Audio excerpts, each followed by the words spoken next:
विश्वशीरुषं देवं विश्वाक्षं विश्वशम्भुवं विश्वं नारायणं देवमक्षरं परमं पदं विश्वतः परमां नित्यं विश्वं नारायणगुं हरिं विश्वमेवेदं पुरुषस्तद्विश्वमुपजीवति पतिं विश्वस्यात्मेश्वरं शाश्वतं शिवमच्युतं नारायणं महाज्ञेयं विश्वात्मानं परायणम्।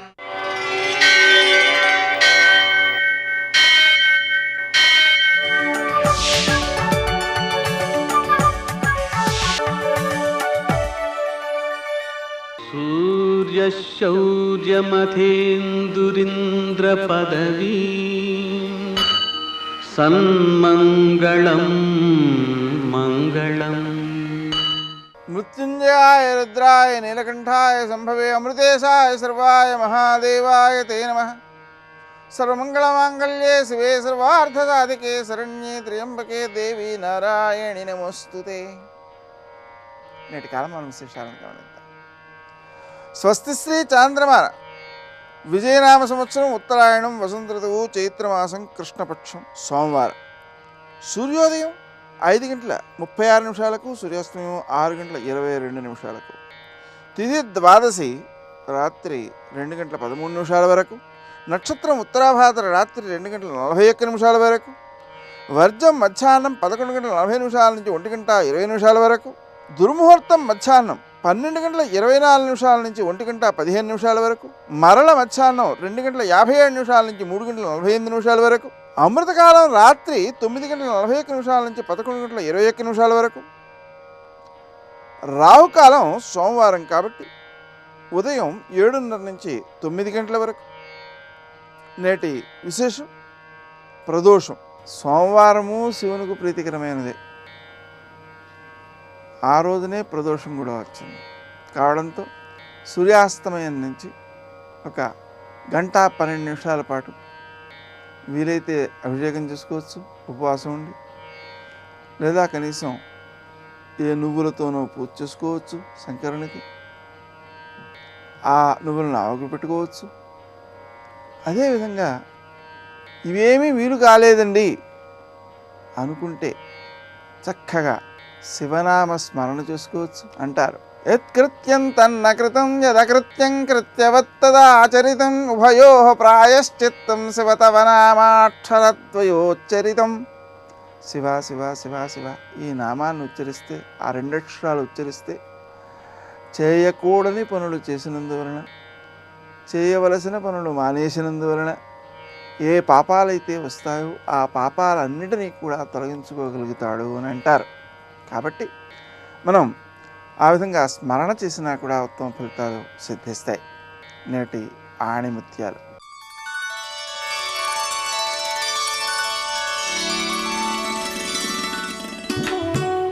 దుఃఖాలకు కృంగేవారు, సుఖాలకు పొంగేవారు స్థితప్రజ్ఞులు కాలేరు.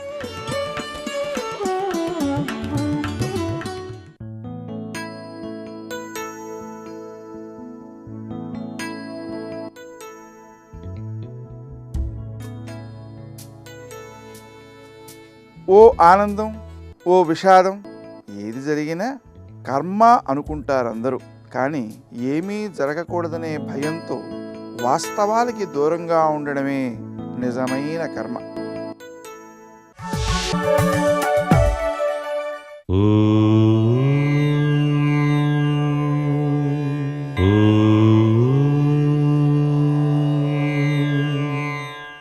ఓం నమో నారాయణాయ. ఓం నమ శివాయ. శ్రీమాత్రే నమ. పంచమహాయజ్ఞాల్లో దేవయజ్ఞం అంటాం. ఈ దేవయజ్ఞం ఏమిటండి అని చెప్పేసి ఒక్కసారి గనక ఆలోచన చేసినట్లయితే వైశ్వదేవం అని చెప్పేసి కూడా చెప్పడం జరుగుతుంది. ఏ మహాశక్తి యొక్క దయ వలన మనం అన్నీ కూడాను భుజిస్తున్నామో ఆ మహాశక్తికి లేదా ఆ పరమేశ్వరునికి నివేదించి లేదా అర్పించి కృతజ్ఞతలు తెలుపుకోవటమే ఇలా కృతజ్ఞతలు చూపించటం కోసమే ఈ యొక్క దేవయజ్ఞం అనేటువంటిది ఉద్దేశింపబడింది మనకు సాంప్రదాయ రీత్యా. పంచమహాయజ్ఞాలతో కూడబడినదే వైశ్వదేవం అని చెప్పేసి పెద్దల యొక్క అభిప్రాయం కూడా. ఇది గృహాగ్నిలో కానీ మామూలు అగ్నిలో కానీ చేయాలని, అగ్ని గనక లేకపోతే నీళ్ళలో కానీ వట్టి నేలపై కానీ జరుపుకోవాలని చెప్పేసి మనకు శాసనం.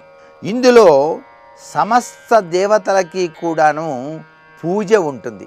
దాన్నే బలి పూజ అంటారు. తాను తినకపోయినా చేయాలని మనకు శాస్త్రంలో చెప్పారు. వైశ్వదేవం గనక చేయకపోతే రోజంతా కూడా ఉపవాసం కూడా ఉండాలి అని కూడా మనకు వేదం తెలియచేస్తోంది.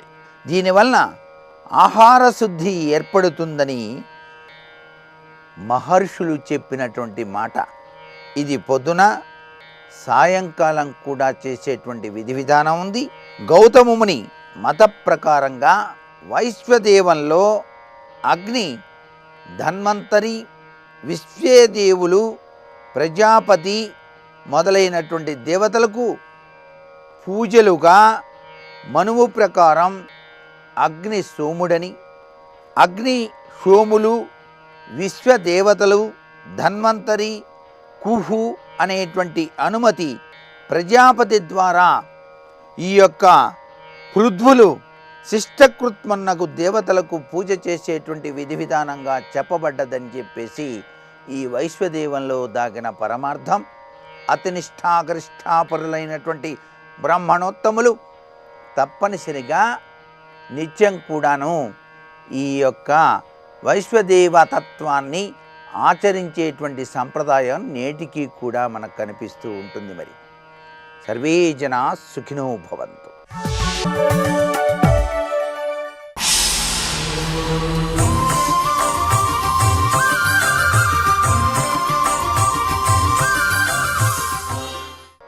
శతక సాహితీ సరస్వతికి నమస్కారం. మండిపోవుచునుంటి కోపముని కామమ్ముచే పెరిగి గండివడుచునుంటి సిగ్గుబదుల అహంకారమ్ము పూని ఉండి ఉండి ఇదేమో బోర్లపడిపోవుచున్నాను నేను. నిండుకుండవు నీవు భద్రగిరి పుణ్యనిలయా శ్రీరామ. ఓ శ్రీరామచంద్రమూర్తి, మండిపోవుచునుంటి కోపముని, చిన్న చిన్న విషయాలకు కూడా విపరీతమైనటువంటి కోపానికి లోనవుతున్నానయ్యా. మండిపోతున్నాను. నా గుండె మండిపోతున్నది, మనస్సు మండిపోతున్నది, మాట మండుతూ వెలువడుతున్నది. చిన్న చిన్న విషయాలకు కూడా ఈ కోపానికి లోనవుతున్నాను స్వామి. మండిపోవుచునుంటి కోపముని కామమ్ముచే పెరిగి గండివడుచునుంటి. చాలా దృఢమైనటువంటి మనస్సు కలిగినప్పటికీ కూడా కామమ్ముచే పెరిగి ఎన్నెన్నో ఆశలను కోరికలను పెంచుకుని గండివడుచునుంటి. ఎక్కడికక్కడ తగ్గిపోతున్నా నేను. నా దృఢత్వం సడలిపోతున్నది. సిగ్గుబదుల అహంకారమ్ము పూని ఉండి ఉండి ఇదేమో బోర్లపడిపోవుచున్నాను నేను. ఈ రకమైనటువంటి లక్షణాలతో ఉన్న నేను సిగ్గుపడవలసింది బదులు, సిగ్గుపడటానికి బదులుగా అహంకారమ్ము పూని ఈ విపరీతమైనటువంటి కోపానికి, తాహతకు మించినటువంటి కోరికలు పెంచుకున్న నేను సిగ్గుపడవలసినది పోయి అహంకారమ్ము పూని ఉండి ఉండి ఇదేమో బోర్లపడిపోవుచున్నాను నేను.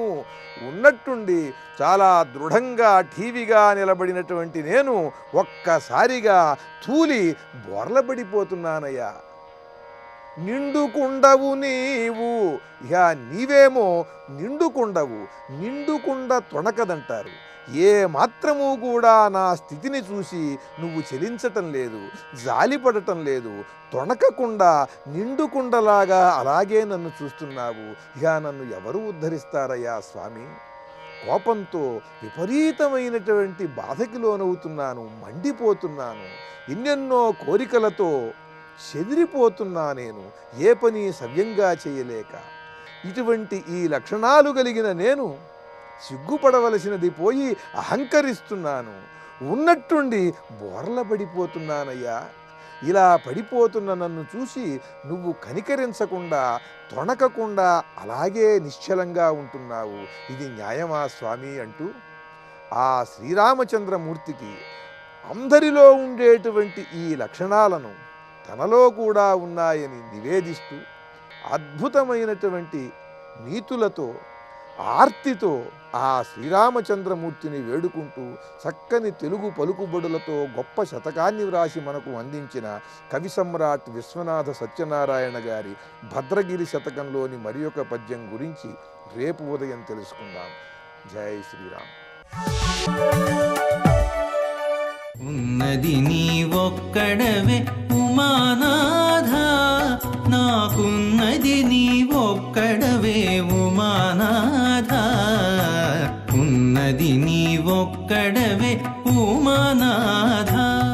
సకల భువన భూత భావనాభ్యాం జనన వినాశ విహీన విగ్రహాభ్యాం నరవర యువతీ వపుర్ధరాభ్యాం సతతమహం ప్రణతోస్మి శంకరాభ్యాం. సతతమహం ప్రణతోస్మి శంకరాభ్యాం. శివాయ గురవే నమః. శ్రీమాత్రే నమః. శ్రీ విష్ణురూపాయ నమః శివాయ. సప్తర్షులు వచ్చి పరమేశ్వరుని వద్దకు హిమాలయంలో జరిగినటువంటి విశేషాలన్నీ చెప్పిన తర్వాత హిమవంతుడు తమ యొక్క సంప్రదాయాన్ని అనుసరించి శుభలేఖను వ్రాయించి పెళ్లి కొడుకు వద్దకు పంపించారు. ఆ పద్ధతిని వర్ణిస్తున్నాడు ఇక్కడ వ్యాసదేవుడు. తదాజ్ఞప్తస్తత ప్రీత్యా హిమవాన్ లగ్నపత్రికాం లేఖయామాస సుప్రీత్యా గర్గేణ స్వపురోధస. హిమవంతుని యొక్క కులపురోహితుడు గర్గ మహర్షి.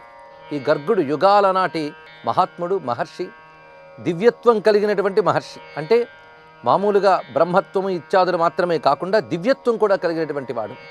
పైగా యుగాల నాటి ఆయువు కూడా కలిగినటువంటి వాడు, శాశ్వతమైనటువంటి మహర్షి ఇతడు.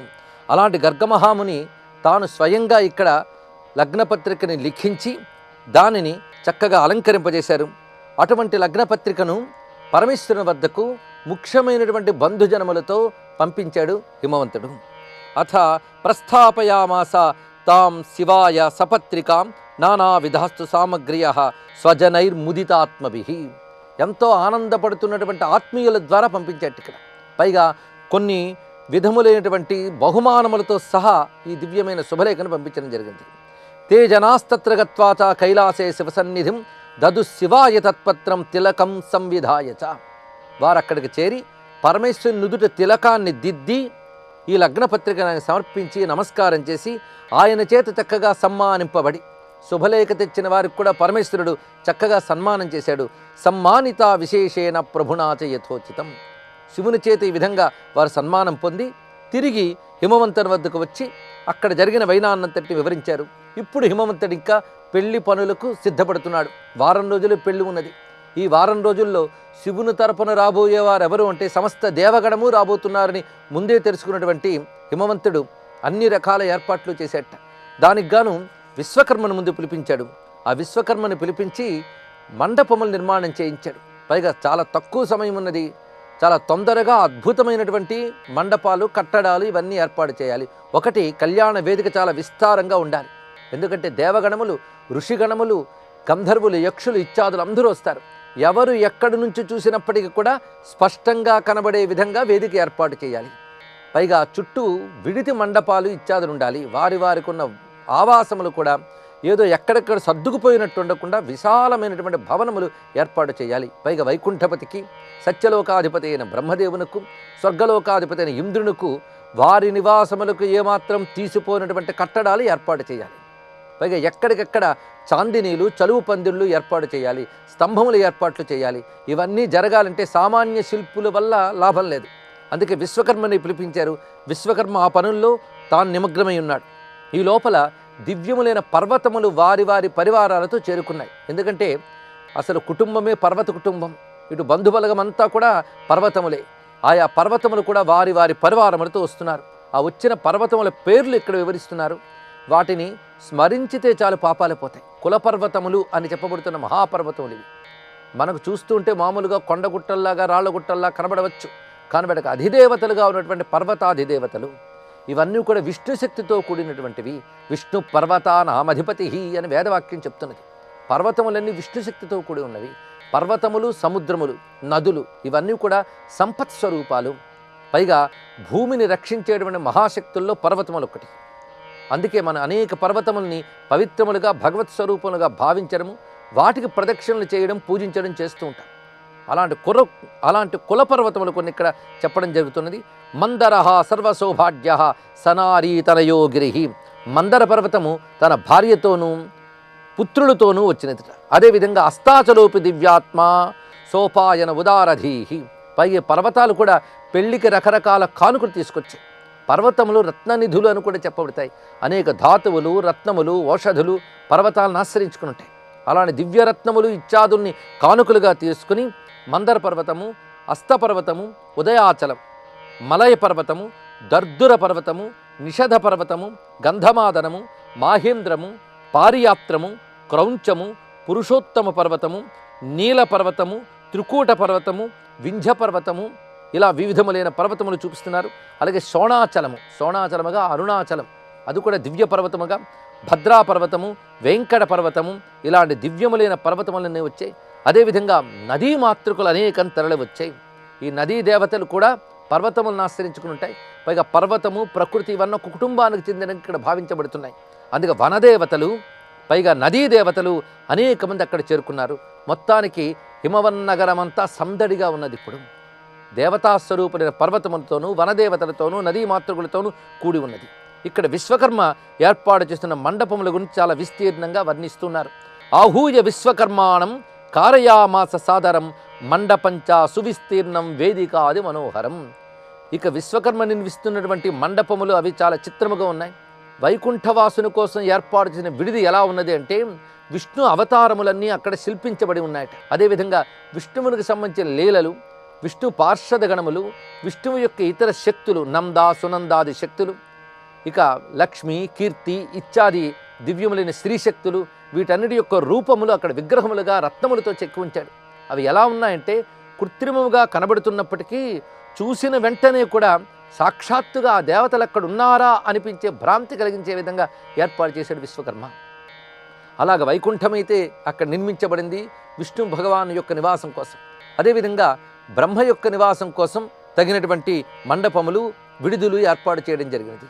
ఇక ఇంద్రుని స్వర్గలోక వైభవం అంతా కూడా అక్కడ ఉట్టి పడేలాగా ఒక భవ్యమైన మందిర నిర్మాణం జరిగింది. మరొక చోట అద్భుతమైన నందీశ్వరుణ్ణి చెక్కి ఏర్పాటు చేసేట శిల్పముగా ఎలా ఉన్నదంటే అప్పుడు రాబోతున్న నందీశ్వరుడు ముందే ఇక్కడున్నాడా అన్నట్లుగా ఆ వృషభ రూపముగా ఆ నందిని అక్కడ ఏర్పాటు చేశాడు విశ్వకర్మ. ఇలా ఒక రమ్యమైనటువంటి అద్భుతమైనటువంటి కళ్యాణ వేదికల్ని, మండపములను, భవనములను ఏర్పాటు చేశారు. భవనముల నివాసముల కోసము, మండపములు ఇవన్నీ చూసి ఆనందించడం కోసము, వేదికలు కళ్యాణ యజ్ఞం జరగడం కోసం ఏర్పాటు చేసినవి. ఇలాగా విస్తారమైనటువంటిది ఆ హిమవత్ పర్వతం అంతా కూడా పరచుకుని ఏర్పాటైనవి ఈ విధమైనటువంటి కళ్యాణపు ఏర్పాట్లు. ఇప్పుడు పరమేశ్వరుని యొక్క యాత్రావర్ణనము అనే ఘట్టంలో మనం ప్రవేశిస్తున్నాం. ఈ ఘట్టము కూడా శ్రవణ మాత్రం చేతనే అద్భుత ఫలితాలను ప్రసాదిస్తున్నదని శాస్త్రం వర్ణిస్తున్నది. ఇక్కడ పరమేశ్వరునికి లగ్నపత్రిక ఇచ్చిన వెంటనే ఆ తర్వాత జరిగిన సన్నివేశం యాత్రావర్ణన ఘట్టంలో వస్తున్నది. ఎప్పుడైతే లగ్నపత్రిక చేతిలోకి వచ్చిందో ఆనందంగా స్వీకరించాడు. ఇప్పుడు ఏం చేయాలని ఆలోచిస్తున్నాడు. తర్వాత చేయవలసిన కర్తవ్యాన్ని ఆయన ఆలోచిస్తూ నారదుణ్ణి తలంచుకున్నట్ట. వెంటనే నారదుడు అక్కడ చేరుకున్నాడు. పైగా నారదుని గురించి చెప్తూ శివలీలా విదాంబరహ అనే మాట మాటిపాటికి పురాణం చెప్తున్నది. శివలీలల యొక్క రహస్యము తెలిసినటువంటి వారిలో గొప్పవాడు నారదుడు. అందుకు శివుని సంకల్ప మాత్రం చేతనే అక్కడికి చేరుకున్నాడు. అప్పుడు నారదునితో అంటున్నట్టు శివుడు, ప్రీత్యాశ్రుని మునిశ్రేష్ఠ, ఇప్పుడు నువ్వు ప్రీతితో విని నేను చెప్తున్నటువంటిది, ఇప్పుడు చెయ్యవలసిన కర్తవ్యం అంతా నీ మీద ఉన్నది. కృతం మహత్తపో దివ్యా పార్వత్యా తవ శాసనాత్ తస్యై వరో మయా దత్తః పతిత్వే తుషితేన వై. నీ నుంచి దీక్ష పొంది నీ ఆజ్ఞను స్వీకరించి తపస్సు చేసిన పార్వతీదేవి అమోఘమైనటువంటి తాపస దీక్షను స్వీకరించింది. ఆ దీక్షకు, ఆ తపస్సు యొక్క పట్టుదలకు నేను సంతోషించి వరమిచ్చాను. ఆ వరాన్ని అనుసరించి ఇప్పుడు వివాహం చేసుకోబోతున్నాను. అందుకు మహోత్సవం కరిష్యామి లౌకికీం గతిమాశ్రిత. ఈ వివాహం మహోత్సవంగా జరగాలి. ఇక్కడ మరొక మాట అంటున్నారు, లౌకికీం గతిమాశ్రిత. ఈ మాట చెప్పడంలో పరమేశ్వరుడు లోకాతీతుడు. ఆయనకి పెళ్ళి, ఆ వేడుకలు ఇలాంటివన్నీ కూడాను చెల్లవు, చెందవు. అయినప్పటికీ ఇదొక లీలగా చేస్తున్నాడని చెప్పడానికి లౌకికీం గతిమాశ్రిత అన్నారు. లోకేశ్వరుడు, లోకాతీతుడైన పరమేశ్వరుడు లోకగతిని ఆశ్రయించి ఇప్పుడు చేయబోతున్నది. అందుకే మహోత్సవం నేను చెయ్యాలనుకుంటున్నాను.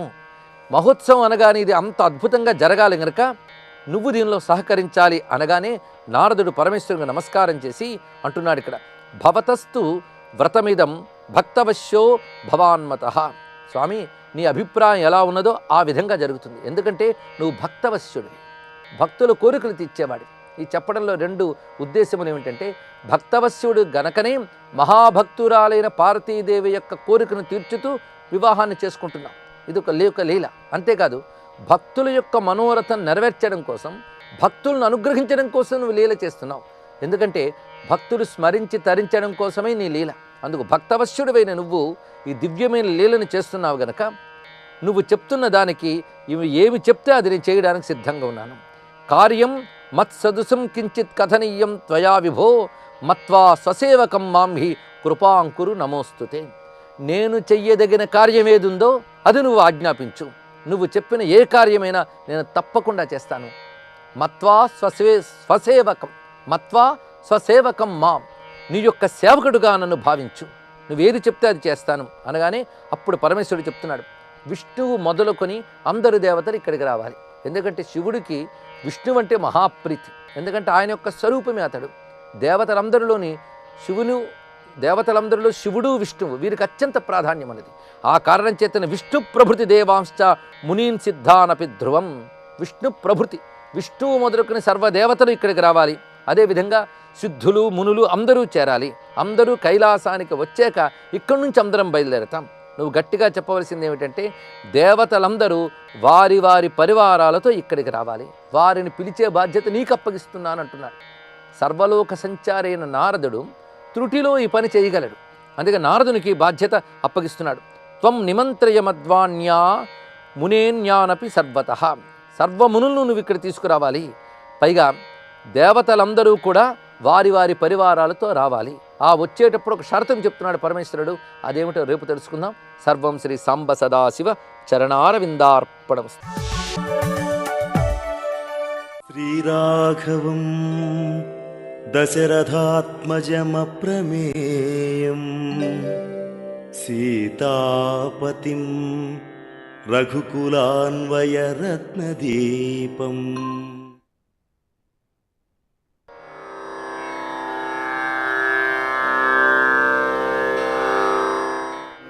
సోభిగమ్య మహాత్మానం కృత్వా రామం ప్రదక్షిణం న్యవేదయదమేయాత్మా దృష్టా సీతేతి తత్వతః.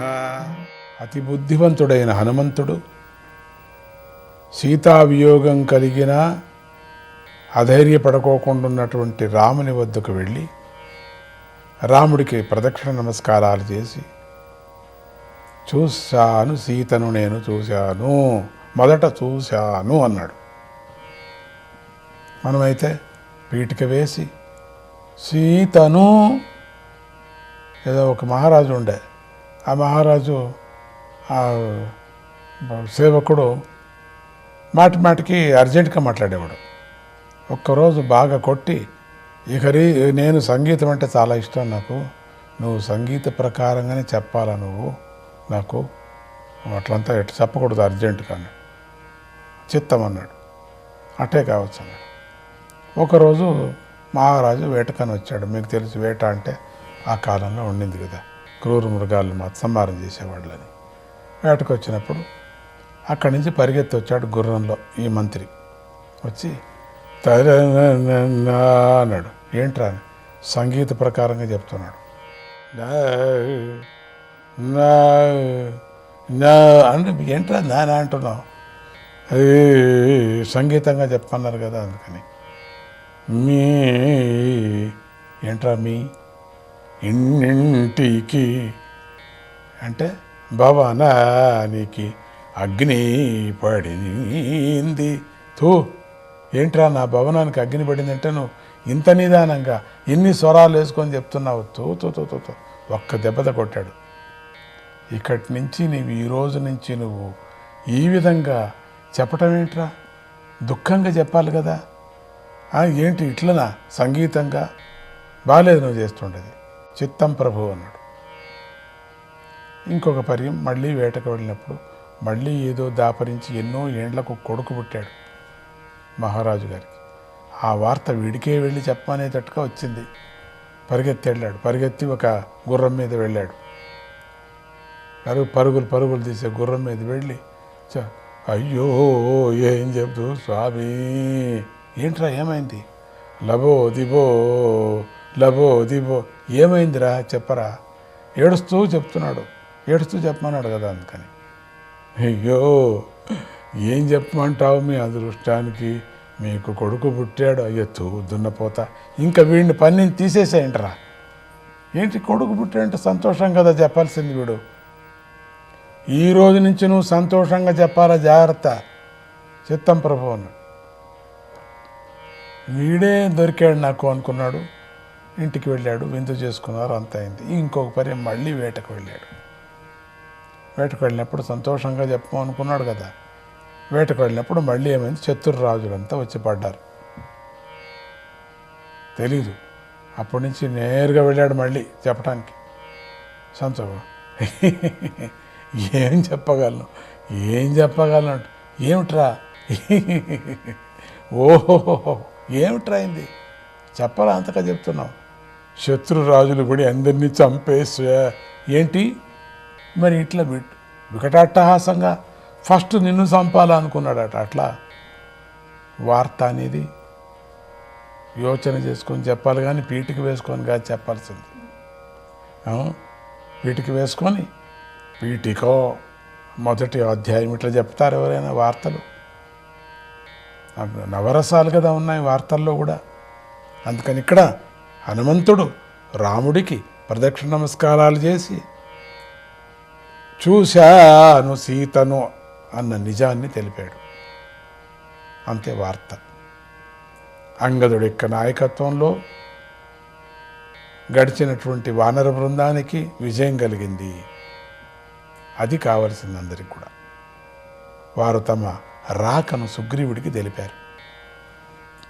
అందరూ రాముడి దగ్గరకు బయలుదేరారని మనం తెలుసుకున్నాం. రామ సుగ్రీవులు ఉన్నటువంటి ప్రాంతం కనిపించగానే వానరులందరూ కూడా పెద్ద గర్జనలు చేశారు.